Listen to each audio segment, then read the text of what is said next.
आपने बहुत से लोगों को जीप से, ट्रेन से या फिर बस से लटक कर सफ़र करते हुए देखा होगा कि अगर जगह नहीं होती है तो वो लोग लटक कर अपना पूरा सफ़र तय कर लेते हैं। लेकिन क्या आपने कभी भी किसी ऐसे व्यक्ति के बारे में सुना है जो कि हवाई जहाज़ से लटक कर अपना पूरा सफ़र तय कर ले, वो भी दिल्ली से लंदन तक का, और 10 घंटे का सफ़र, जो कि पूरी तरह से जम चुका था। ना ही उसे कोई होश रहता है, लेकिन फिर भी वो जिंदा बच जाता है। उसके लिए तो एक ही चीज़ लागू होती है कि जाको राखे साहिया, मार सके ना कोई।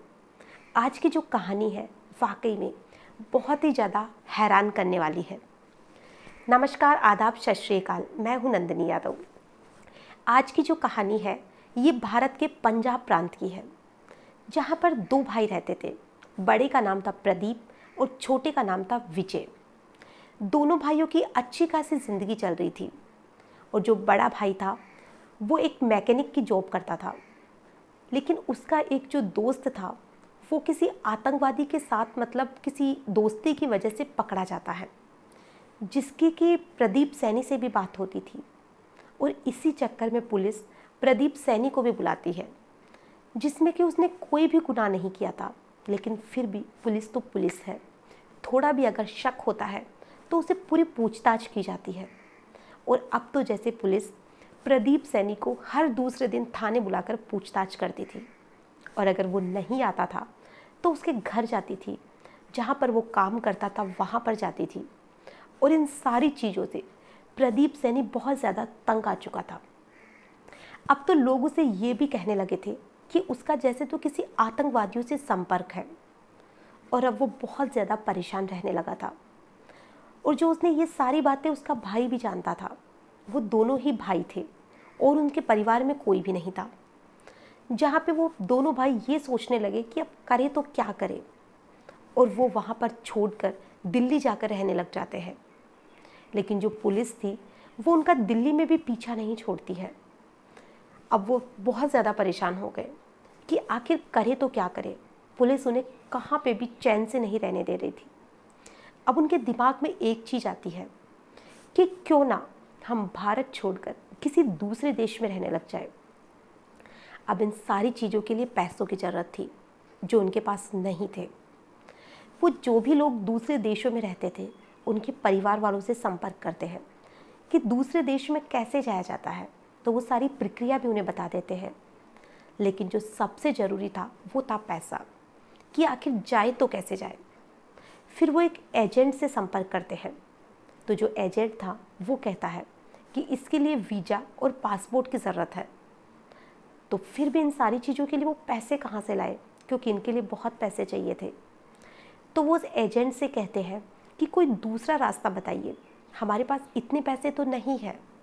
तो जो एजेंट था वो कहता है कि आप हमें 50,000 रुपये दे दीजिए, जिससे कि जहाँ पर लोगों का सामान जाता है हवाई जहाज़ में, वहाँ पर मैं तुम लोगों को कैसे ना कैसे करके एडजस्ट कर दूँगा, और वहीं पे बिठाकर मैं तुम लोगों को लंदन पहुँचा दूँगा।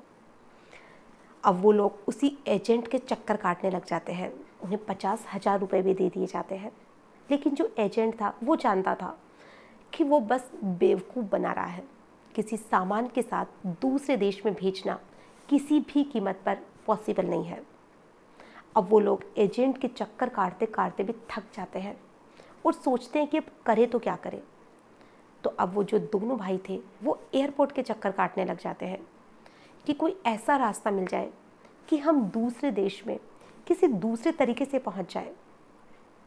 और अब वो धीरे धीरे सारी चीज़ें पता कर लेते हैं कि कौन सा ऐसा हवाई जहाज़ है जो कि दिल्ली से लंदन तक जाता है।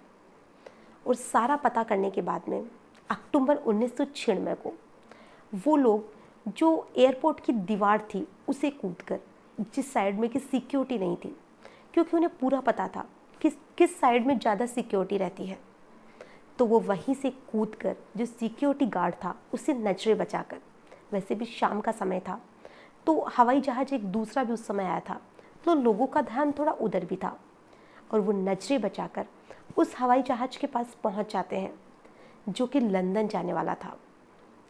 और वो उसी हवाई जहाज़ में सभी की नज़रों से बचकर जो लैंडिंग गियर होता है उसको मतलब उसके अंदर बैठ जाते हैं, क्योंकि जो लैंडिंग गियर होता है वो जब फ्लाइट उतरती है या चढ़ती है उसी समय खोला जाता है, बाकी वो बंद हो जाता है और वो वहीं पर बैठ जाते हैं। हालांकि वहाँ पर इतनी जगह नहीं होती है कि वहाँ पर 2 व्यक्ति बैठ सके, लेकिन फिर भी वो दोनों भाई कैसे ना कैसे एडजस्ट करके वहाँ बैठ जाते हैं। अब जैसे ही हवाई जहाज़ वहाँ से उड़ान भरता है उन लोगों को इतनी ज़्यादा आवाज़ महसूस होने लग जाती है कि जैसे तो उनके कानों के पर्दे ही फट जाएंगे। लेकिन अब वो करे भी तो क्या करे। दोनों भाई एक दूसरे से बात करने की कोशिश भी कर रहे थे और बात तो वहाँ पर इतनी आवाज़ में कहाँ होने वाली थी, लेकिन फिर भी वो यही चेक कर रहे थे कि वो दोनों जिंदा तो है। और दोनों भाइयों का लगभग 2 घंटे का रास्ता ऐसे ही निकल जाता है। और उसके बाद में जो प्रदीप का छोटा भाई था विजय, वो बेहोश हो जाता है और उसके कुछ ही समय के बाद में प्रदीप सैनी भी बेहोश हो जाता है। और जब 10 घंटे के लगभग पूरे सफ़र को तय करने के बाद में जो फ्लाइट थी वो लंदन पहुंचती है और वहां पहुंचने के बाद में जो भी वहां से फ्लाइट से सामान लेने के लिए गाड़ियाँ आती है, उन्हीं गाड़ियों में से जो भी व्यक्ति सामान उतार रहे थे उनकी नज़र उसी गियर की साइड में पड़ती है कि यहाँ पे कुछ है। और जब वहाँ देखते हैं तो वो कोई इंसान होता है जो कि जम चुका था, क्योंकि उस समय फ्लाइट में जब वो सफ़र कर रहा था तो वहाँ का तापमान -60 डिग्री था और वो पूरी तरह से जम चुका था। अब वहाँ के जो भी सिक्योरिटी के अधिकारी थे उन लोगों को सूचित किया जाता है और वो लोग वहाँ पर आकर उसे वहाँ से उठाते हैं और हॉस्पिटल लेकर जाते हैं। अब जब उसे हॉस्पिटल ले जाया जाता है तो उसे 4 दिन तक तो होश ही नहीं था और जब उसे होश आता है तो उसका पहला शब्द एक ही था कि मेरा भाई विजय कहाँ है। तो सारे लोग चौंक जाते हैं कि यहाँ पर तो सिर्फ एक ही बंदा आया था, अब ये विजय कौन है। तो वो उसे पूछते हैं कि विजय भी क्या तुम्हारे साथ आया था। तो वो कहता है कि हाँ, मेरा भाई भी दिल्ली से मेरे साथ आया था। अब वो लोग उसे ढूंढने लग जाते हैं, लेकिन विजय का कोई भी अता पता नहीं चलता। अब जैसे काफ़ी दूरी तक मतलब उसकी तलाशी की जाती है, लेकिन फिर भी वो नहीं मिलता है। और लगभग 8-10 दिन के बाद में वहीं पर एक सूचना आती है कि किसी व्यक्ति की लाश पड़ी हुई है। और जब उसकी फ़ोटो प्रदीप सैनी को दिखाई जाती है तो वो पहचान लेता है कि ये उसी का भाई है जो कि मर चुका था।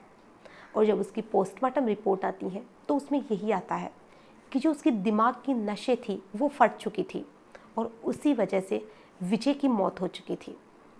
और अब इधर जो प्रदीप सैनी था उसे जो डॉक्टर थे, जो अधिकारी थे, वो एक ही चीज़ पूछ रहे थे कि आखिर में तुम बच कैसे गए।